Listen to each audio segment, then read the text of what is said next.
Hello, welcome back to part 3 of More Than a Scarf. And we've been getting pretty deep now. In part 2, we finally connected all that star work that we did, trying to help us establish an understanding of the principalities and powers in high places, to help us decode what Paul was saying about why does a woman need authority on her head because of the angels. Well, now we figured it out. We went back and we let Deborah explain that to us with her prophecy, and how that power on her head is a sign to the principalities and powers. And that's how we ended with part 2. It helps us to understand why Paul went to so much trouble to say, don't read this as a lecture on hierarchy between male and female. Read this as an equality of ministry. Read this as an equality of spiritual gifts, whereas as this woman is praying and prophesying, then have this power on her head as a signal to the angels, because Deborah and Barak showed us why. That even those principalities and powers, what they're doing can be altered to work on her behalf. And because the Holy One is the personal supervisor of Israel, it makes a difference.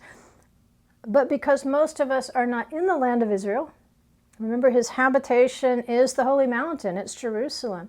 So now we're little temples out there in the world, and we're having to deal with being in the territory of those very principalities and powers. And therefore that message to the Corinthians was a reminder that you're not in Israel. You've got a extra obstruction when it comes to prayer.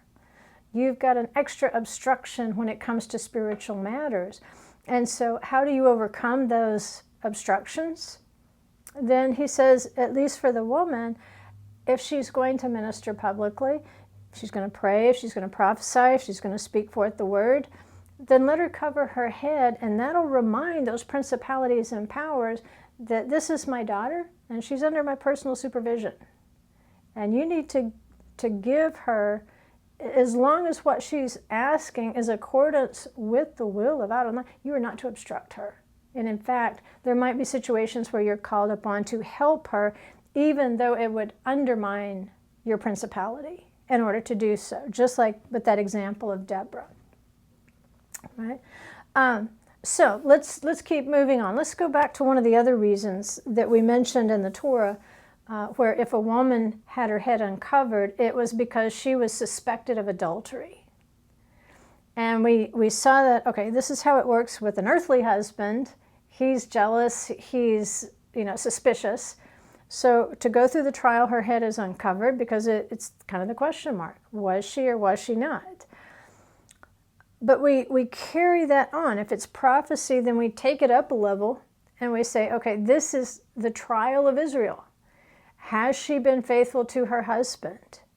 Or has she worshipped idols? Here's a comment that was made to the Torah portion by Et Hanan from the Midrash. And it says this: even though Gentiles are forbidden to worship idols, the expression a zealous God is used only in regard to Israel.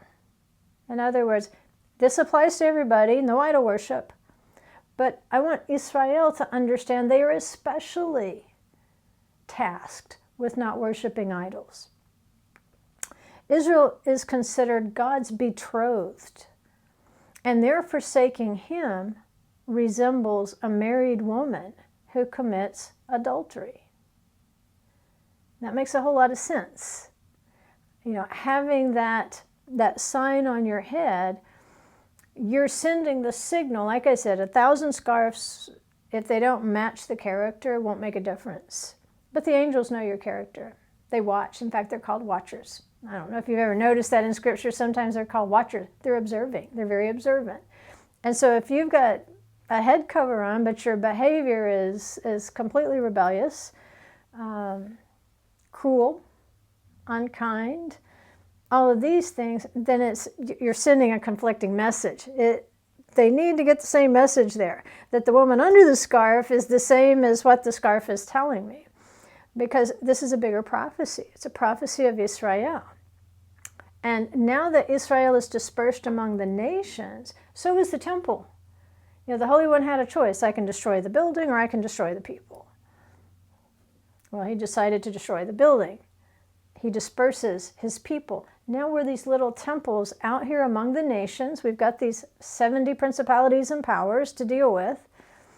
And this is another reason it's good to fast on Tisha B'Av, on the 9th of Av, which is mourning for the loss of the temple, because it reminds us of the dispersion of the temple, the dispersion of the people, and how huge our responsibility is to maintain our temples in cleanness and faithfulness, and not to be running around doing things that would cause people to question our fidelity, not to have anything to do with idols.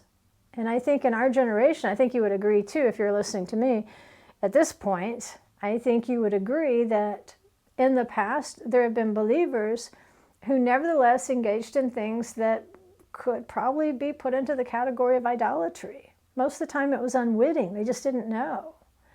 But once we found out, we came out. We left that idolatry behind us. Because we realized those become obstructions to tapping in to the power of the throne. And so there's a restoration in place now.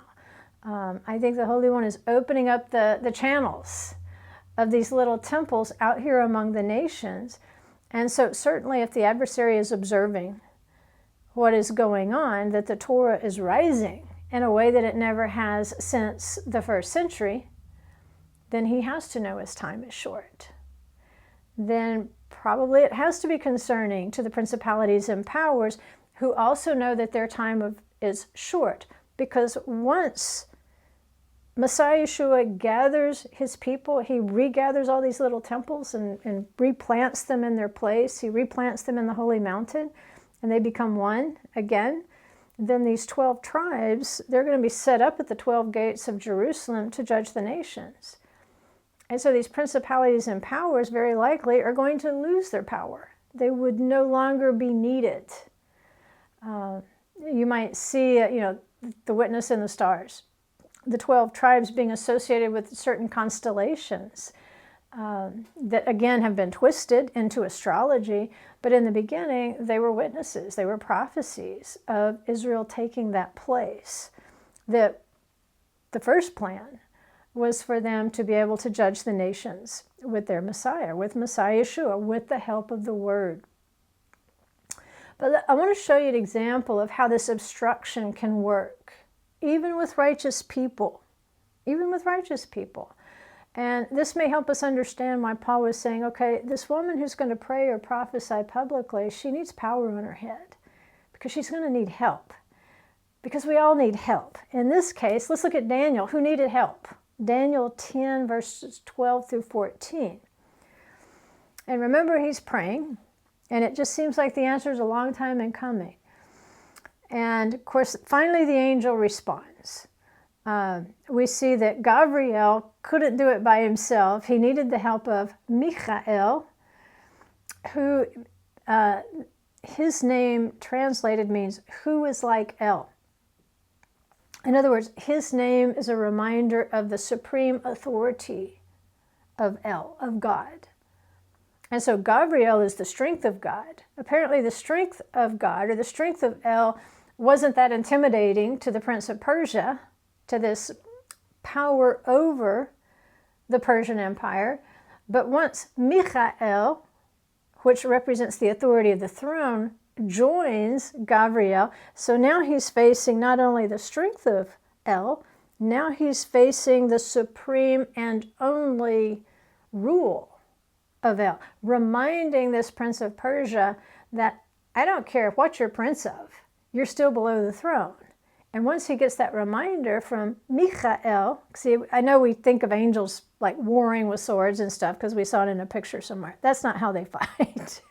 They fight with words. They do. Look at the scripture. Look how angels fight. How do you think Jacob fought the angel all night long? It wasn't jujitsu. They're not physically mixing it up. It's a spiritual battle, and words are spiritual. And so words in spiritual realms become a place of battle, and that's why we get, Deborah fighting this battle with the army of Israel.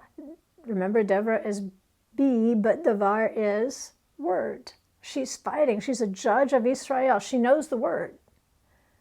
She's a prophetess in Israel. She knows the word. And so we have to know the word. When we pray, the more word we know, the more effective our prayers can be. It's what James says, the effectual fervent prayer of a righteous person avails much. Doesn't mean he won't have compassion on you when you don't know the word, but it means the more word you know, the more effective you can be, and perhaps the easier it is to get through these obstructions. So here's what the angel says. He said to me, do not be afraid, Daniel, for from the first day that you set your heart on understanding this and on humbling yourself before your God. See that humility? In his prayer, he was humbling himself. And Paul brings that into his explanation to the Corinthians. Your words were heard, and I have come in response to your words. Making war with words. He says, but the prince of the kingdom of Persia was standing in my way for 21 days. And I assume this is 21 human days. I suspect that time in the heavenlies is somehow a little bit different. But from Daniel's perspective, this took 3 weeks. This took 21 days. He says, then behold, and remember this is Gabriel talking, Michael, one of the chief princes, came to help me, for I had been left there with the kings of Persia. Now I have come to explain to you what will happen to your people in the latter days, because the vision pertains to the days still future. So Daniel had started praying. I want to help understanding this vision. And he prays and he prays and he prays for 3 weeks. Well, it's not that things weren't happening for 3 weeks. They were happening. But there's a war of words. There's a war of missions that's going on, because as Gabriel tries to respond to Daniel, the princes of Persia, there's princes, apparently lower levels, but then there's a prince of the kingdom of Persia. And he's obstructing the way. He does not want Daniel to get this message. Because if Daniel gets this message, remember, Gabriel says it pertains to the end of days.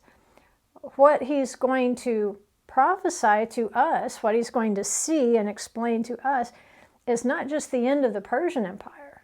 It's going to be the end of Babylon. Babylon the Great will fall.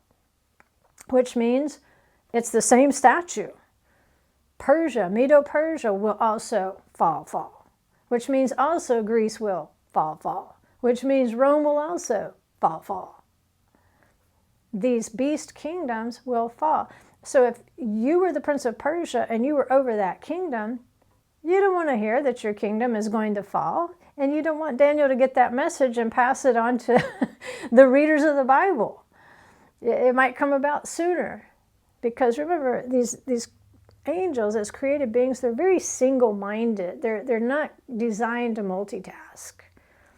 And that's very effective, because they're totally focused on that kingdom. But in some cases, you have to have another messenger come in and say, okay, you're not going to understand this. You just understand power and that you're in place to wield this power, to look after your kingdom.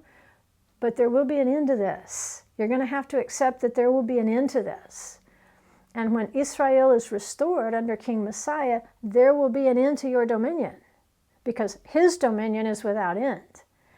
And it's prophesied and it was planned from in the wilderness. You can see they're already camping in those orders where they will judge the nations.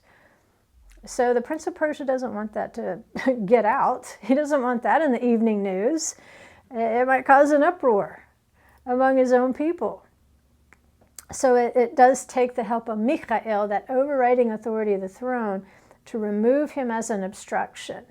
So the same way those stars or those principalities could turn in their normal courses and start fighting for Israel when that wasn't their primary responsibility, this is a great example of how sometimes those principalities and powers, we don't know what we're dealing with, and it's not necessarily that we're fighting Satan. This was not a satanic thing. This was an obstruction. An adversary can be a Satan with a small s, but the obstruction was there because it was appointed to be there. And it does have a shelf life, but in those cases where we need to break through those obstructions, we're going to have to appeal to the throne for that.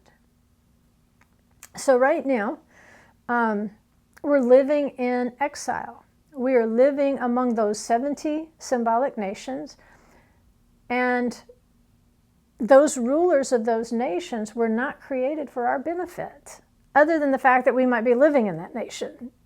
To that extent, yes, we're living in that nation. They're looking over that nation. But they weren't your personal bodyguard.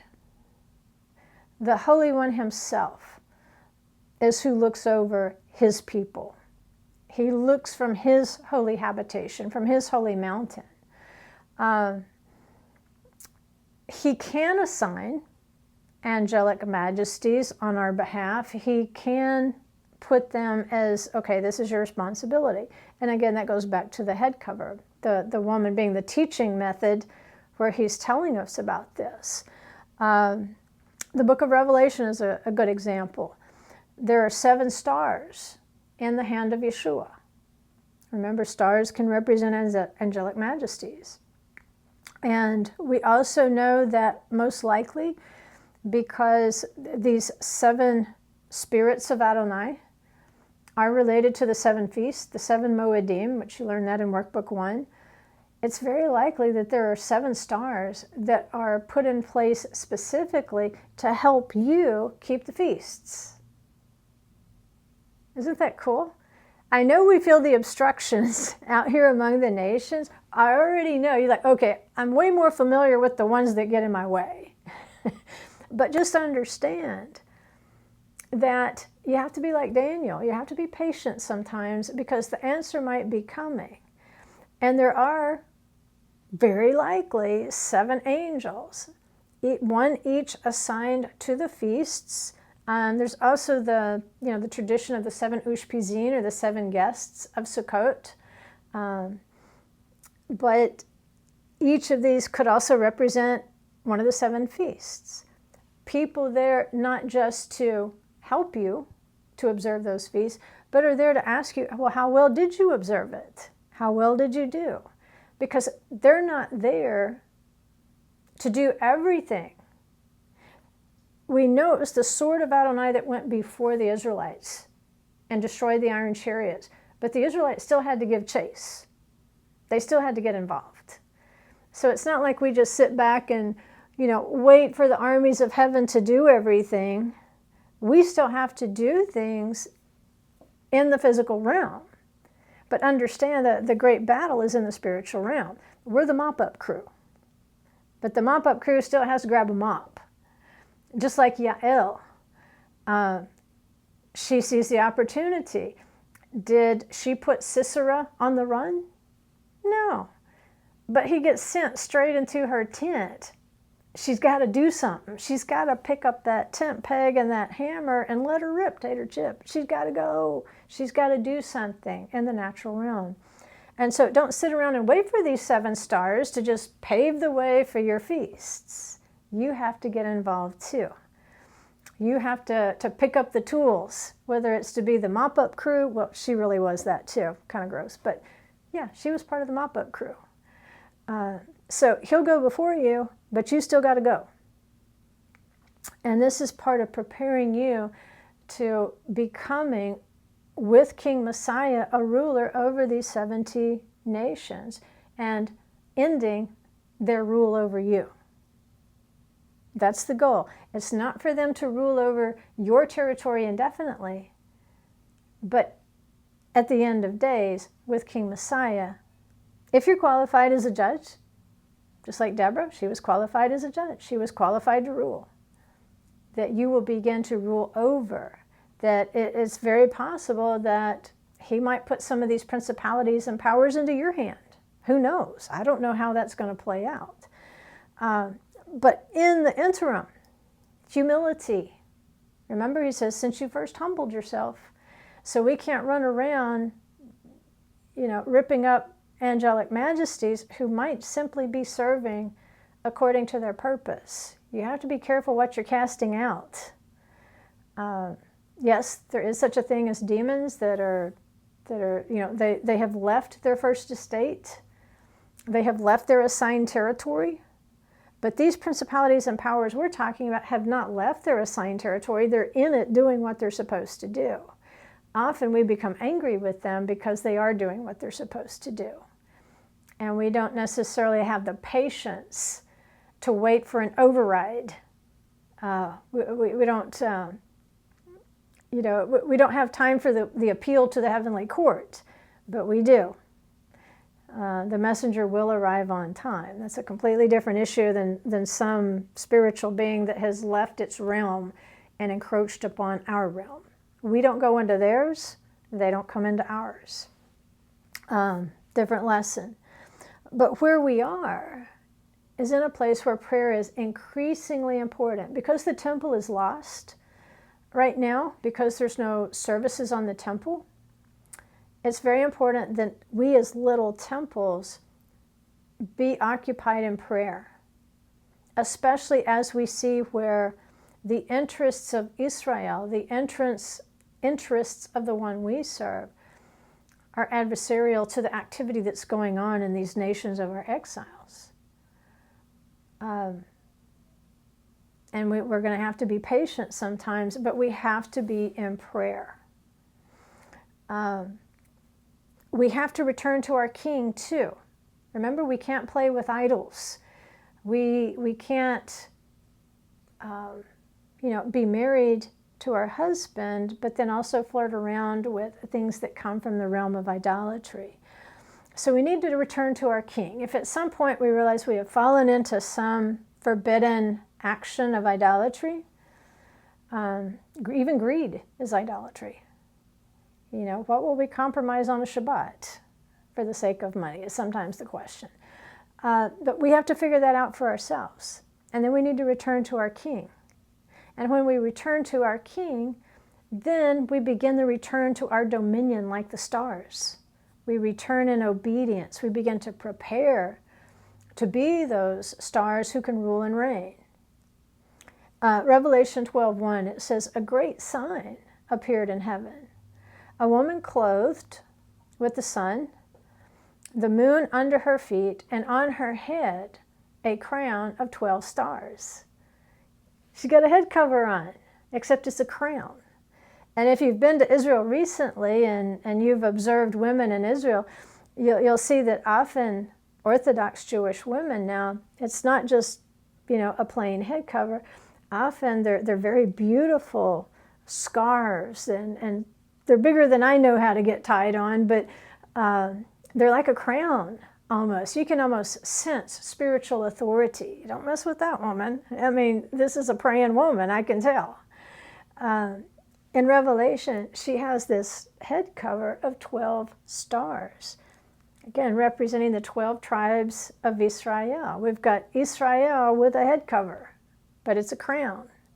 And so if we want to wear the crown, then it's like Gabriel told Daniel, you're going to have to humble yourself. Daniel, since you first humbled yourself, humble ourselves to do what? To obey and to seek our answers from the Holy One instead of appealing to these principalities and power in high places. And it says she's clothed with the sun and the moon under her feet. It looks like she's returned to her feasts. Because remember, the sun and the moon were created on the fourth day for the sake of the Moedim, No longer are the sun and the moon darkened. No longer has she lost her grip on her feasts. Now her grip has become very strong. And now you can see, wow, she really is Israel. I see that crown of 12 tribes. That's who she is.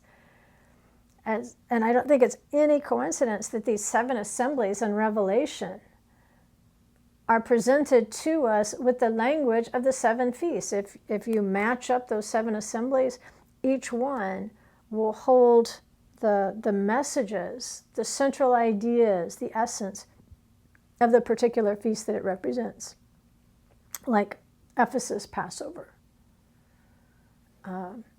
Like Thyatira, Shavuot. Like Sardis is going to be the Feast of Trumpets, Rosh Hashanah. The language is almost verbatim out of a Rosh Hashanah prayer book. And here's what John is told in Revelation 1:20. It says, as for the mystery of the 7 stars which you saw in my right hand, and the 7 golden lampstands, the 7 stars are the angels of the 7 assemblies, and the 7 lampstands are the 7 assemblies. Right? So the 7 lampstands at the menorah, these are going to represent the 7 assemblies. The only assemblies John would have ever had any experience with would be the 7 feasts. Passover, unleavened bread, first fruits of the barley, first fruits of the wheat, the Feast of Trumpets, Yom Kippur, Sukkot. And they match. They absolutely match. You learned that in Workbook 1. So he's saying, here's the mystery. It doesn't have to be a mystery. Each of these feasts, each of these 7 assemblies has a star. A star is an angel. And so there's angels out there advocating for you. If you want to keep the feasts, if you're committed to keep the feasts, then they're there to help you. We read a lot of negative stuff. We read a lot of scary stuff in the book of Revelation. But for the believer, it's starting you right off saying, here's some good news. You want to keep the feast. Are you returning to the feast? Then there are angels specifically assigned to you to help you. In the same way, there's angels specifically assigned to the nations that might be obstructing, that might be messing with your ability to put in for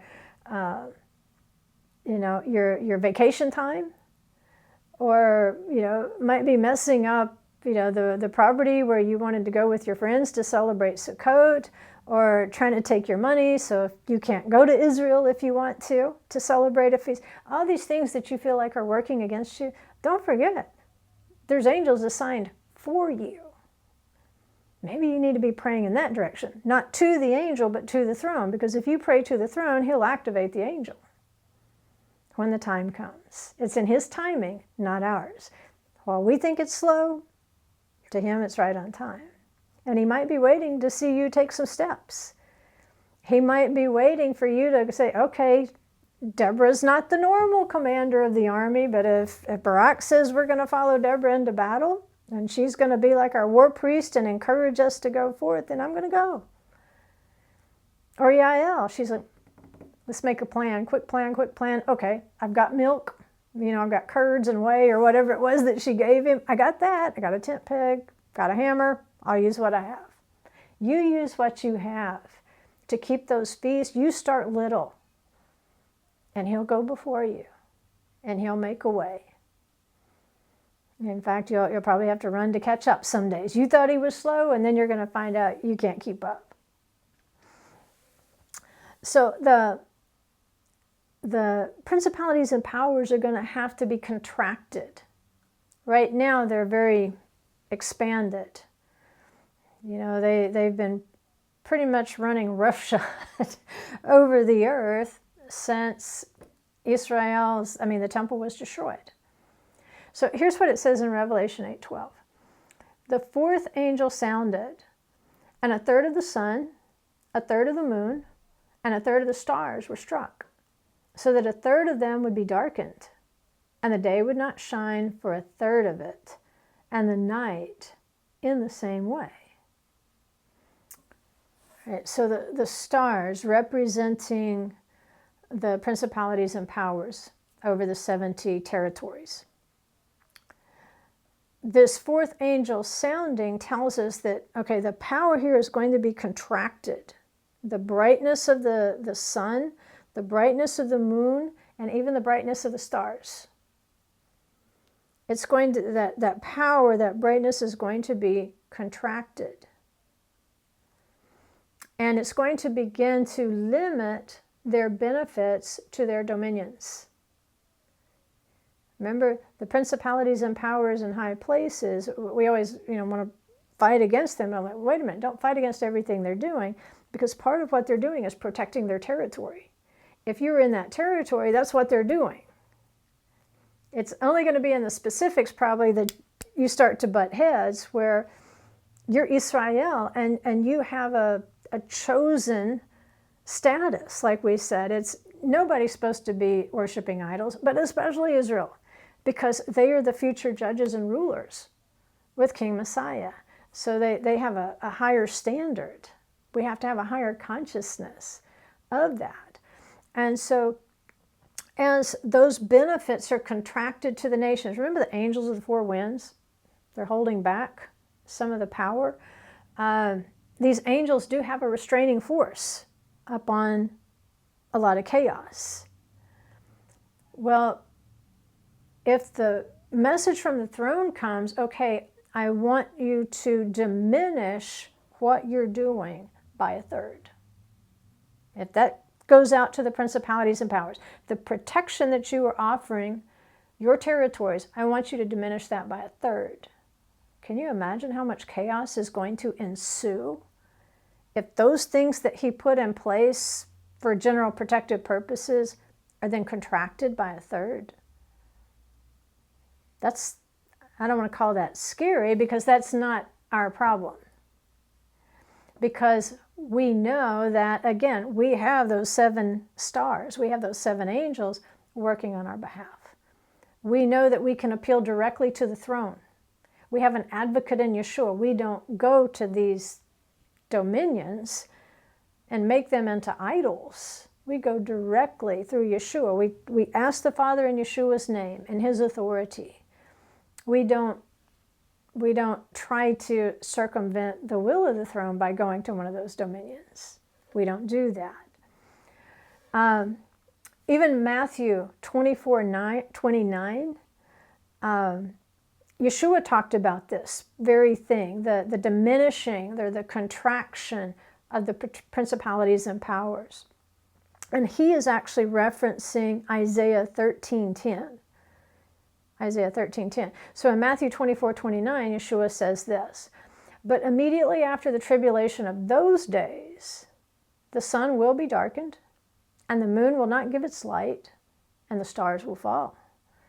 They will fall from the sky, and the powers of the heavens will be shaken." What's happening there? Well, Daniel explains it in Daniel 12:3. Why are the principalities and powers, why are they contracting? Why is everything turning to chaos all of a sudden? Why are the powers of the heavens being shaken? It's for the sake of the elect. He's making room for us. He is diminishing their dominion so that we can begin to rise. Remember, he's like, arise, Daniel. It's time to get up. Arise is what, Deborah, the prophecy of Deborah. Arise, get up, go do battle. It's time. The time for battle has come. So Daniel 12:3 says, those who have insight will shine like the glow of the expanse of heaven, and those who lead the many to righteousness like the stars forever and ever. See, the stars, that at least a third, the job that they have been doing, it looks as though the righteous and those who lead many to righteousness, their glow, their brightness is going to increase, and therefore their dominion, their power, their influence over those 70 nations will then increase. I don't know how much is 2/3 still necessary once King Messiah comes. I don't know. I don't know the answer to that. But it certainly looks from the text as though whatever they're doing in those assigned places, it's diminished by at least 1/3, and then it looks like the righteous will begin to take over that responsibility with a true light. I mean, the light of the Word itself. That's pretty encouraging. It's pretty encouraging. And so as you go through, some of these passages concerning the angelic majesties, I'm going to give you some scriptures if you want to go look them up. And it'll give you a good idea, I think, of really how to kind of frame in what they're doing. Because the danger has always been that we would become fascinated with angels, that we would become fascinated with principalities and powers, and that we would begin to mistake them for the source of power. And then we would begin to worship them. We would begin to try to tap into their power inappropriately, which means we leave our realm. That's not our realm. Our power is derived from the throne. And so Israel especially, we have to be conscious of that. But take a look at these passages. Daniel chapter 4, especially verses 13 and 17, they're called watchers. He says, I was looking in the visions in my mind as I lay on my bed, and behold, an angelic watcher, a holy one, descended from heaven. And then in verse 17, he says, this sentence is by the decree of the angelic watchers, and the decision is the command of the holy ones. That's pretty incredible, right? So they're not, sometimes we're fighting against things that they've been assigned a holy job. And just because we don't like it, because we're not getting what we're asking for, we have to be careful, because they have command decisions in many cases, just like Daniel is saying here in chapter 4, verse 17. This sentence is by the decree of the angelic watchers, and the decision is a command of the holy ones. So there's a heavenly court. They have a part in that. But just remember who you belong to. If you belong to the Holy One, then appeal to Him, because He's calling them holy ones too. Where your ideas diverge, appeal to the throne. If the angelic watcher is right, then it will proceed. If you are right and He's going to answer that prayer, then He can override what the angelic watcher has decreed. Daniel 4:23 talks about the angelic watcher. And then we're warned in 2 Peter 2:10, it says, especially to those who indulge the flesh in its corrupt passion and despise authority. See, they do have an authority. We want to walk around and take authority over them left and right. You have to be careful. Make sure you know what you're taking authority over, and make sure you have it. If they're doing their job, you may not have authority over them. You have to go to the one who gave them that authority. Look at how Yeshua interacts with demons. He knows how authority works. And in fact, the centurion, he says, this man understands authority. We need to be careful in our use of authority that we're not inappropriately using it. He says they're reckless, self-centered, they speak abusively of angelic majesties without trembling. So we don't worship them, but we have to respect their job. It's what they were appointed to do. Jude 1:8 also, it's almost identical. It says, yet in the same way these people also, dreaming, defile the flesh, reject authority, and speak abusively of angelic majesties. Well, the thing in common there is they speak abusively of angelic majesties, but they despise authority. The one goes with the other. So can a believer despise authority? I think so. I think so. I think nominal believers sometimes they go down some doctrinal roads And all of a sudden, like I said, they're taking authority over everything, this, that, and everywhere, just because it doesn't match their will. Well, just because the world is not matching your will doesn't mean you're dealing with something satanic. It might be an angelic majesty. And the reason you despise it is because it won't do what you tell it to do. And it's just a way of saying the Holy One, because you won't do what I tell you to do, I'll pin it on this angelic majesty, but no, you've done the same thing. Just because you're bad-mouthing an angelic majesty who won't get out of your way or won't do something for you that you think you're authorized to command it to do, and maybe you're not, well, you're telling the Holy One who commands that authority, I'm mad at you. Because if you would just listen to me, if you would just do what I tell you, then you would tell this angelic majesty to do what I want it to do. That's why we have to be careful. We have to be very, very careful. And consider our prayers. Consider our prayers, and a prayer has to start with humility. It has to start with humility. That's what the angel told Daniel. Since you first humbled yourself. What is Paul saying to the men and women in Corinth? Humble yourself. Don't get too proud. Don't be proud because you're a man. Don't be proud because you're a woman. Don't be proud because you're not an angel. Don't be proud of those things. If you're going to be proud of anything, be proud that you serve the Holy One, in whom is all authority. And then when you begin to walk humbly before Him, then you will find that you're learning how to use spiritual authority properly, where you're not casting out and loosing and binding this, that, and the other, but truly it's just like child babble. How can they take you seriously if you don't even know these basics? I mean, these were in the little New Testament they gave you when you were in Sunday school, right? This is not news. Not news, folks. And so it's even in the night watches. You know, it talks about the moon as well. The moon will not give its light. A third of the moonlight will be dimmed. Well, here's what we know about the moon and its role. In Psalm 136:9, and this is referring to the night watches, it says, the moon and stars to rule by night, for His faithfulness is everlasting.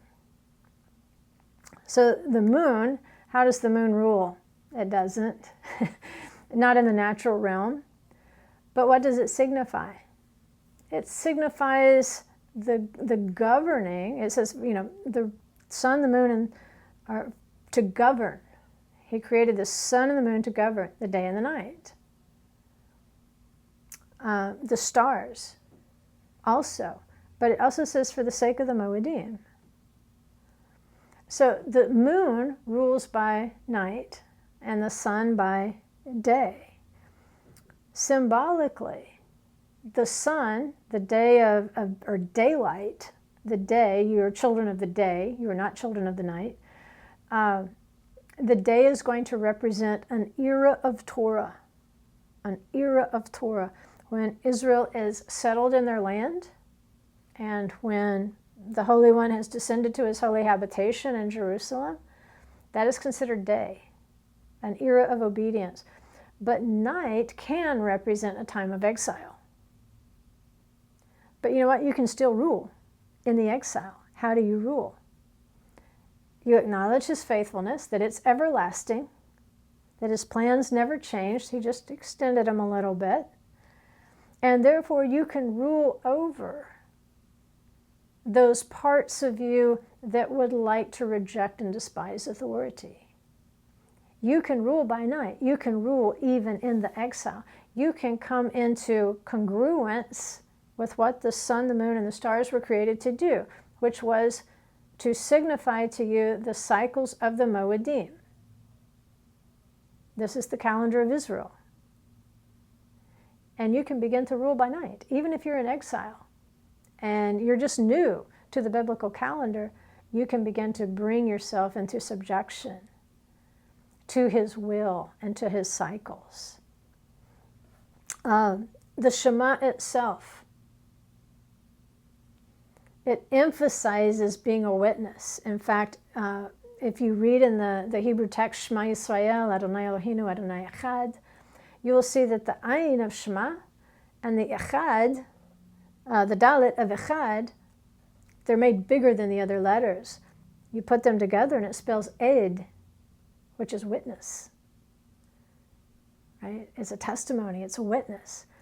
Well, what are the characteristics in Revelation of those who are being pulled out of tribulation, who are prevailing over tribulation, who are beginning to take their place in tribulation? It's those who have the testimony of Yeshua, the Edut, and the commandments of Adonai. Shema Yisrael, the greatest commandment. They've got the greatest commandment, which gives you all the commandments. And then they've got the testimony of Yeshua, the Ed, the witness. And so the witness of the sun, the moon, and the stars is part of that. We submit to his calendar. We submit to his cycles. We are his witnesses. And Israel is called specifically to witness to the truth. It doesn't take the world long to degenerate into crazy calendars. We are the witness to the truth. We bear witness to Moses' words.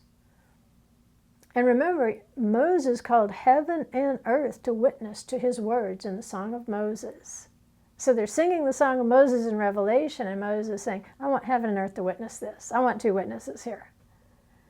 And that truth in the Shema, we proclaim it at least twice daily. When we rise up, when we lie down. Regardless of where we are in the world, regardless of whether we're in the night of exile, we proclaim that truth. We are his witnesses twice daily. And we are also testifying to the commandments of Adonai, Shema, Yisrael. So in Revelation, we can see righteous martyrs. They've been pursued. They've been killed for their observance of the commandments of Adonai. They have been pursued and killed for their testimony of Yeshua. They are witnesses. And the witnesses, remember Ed is witness. Well, Ayin, the first letter, has a value of 70. Remember, there are 70 symbolic nations. If you go back to part 1, 70 symbolic nations. Who do you witness to? The 70 nations. And then the Dalet of Ed, it has a numerical value of 4. What was created on the fourth day of creation? The sun, the moon, and the stars for the sake of the Moedim. So when we get to Revelation and it talks about the testimony of Yeshua and the commandments of Adonai, nothing's changed since the creation week. We are the witnesses of the stars to the Moedim created on the fourth day of creation to the nations. And if that didn't just process, rewind it. I don't think people rewind things anymore, do they? They just, make them go back. Think about that. Aid, 74. Witness to the nations. Revelation 6, verse 9 says, when the Lamb broke the 5th seal, I saw underneath the altar the souls of those who had been killed because of the word of God and because of the testimony which they had maintained. And they cried out with a loud voice, saying, how long, O Lord, holy and true, will you refrain from judging and avenging our blood on those who live on the earth?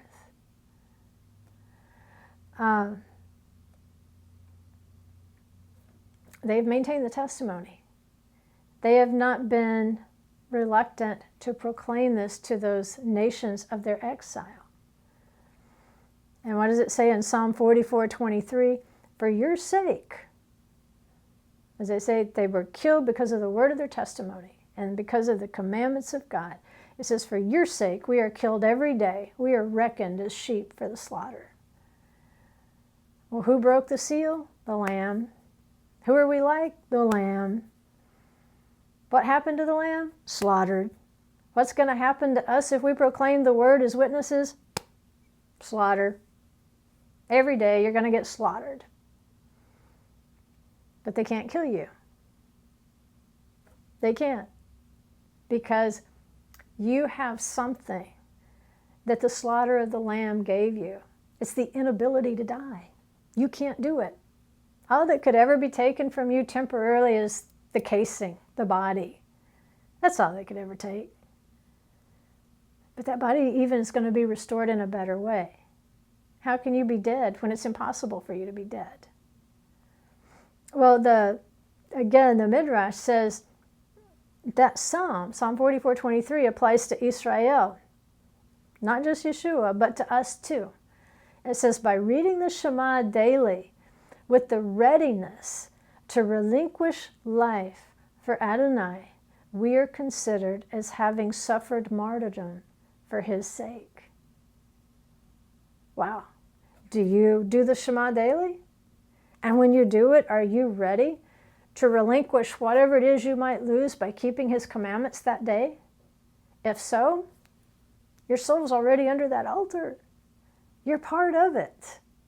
You're already part of it. And that's beautiful. That's a beautiful thing. Because when these beast kingdoms start coming down, these iron chariots of Sisera make a whole lot of sense. A whole lot of sense. Because the iron kingdom of Rome, the red one, the red beast of Revelation, we saw in this battle with Sisera, those iron chariots, they're going to come down.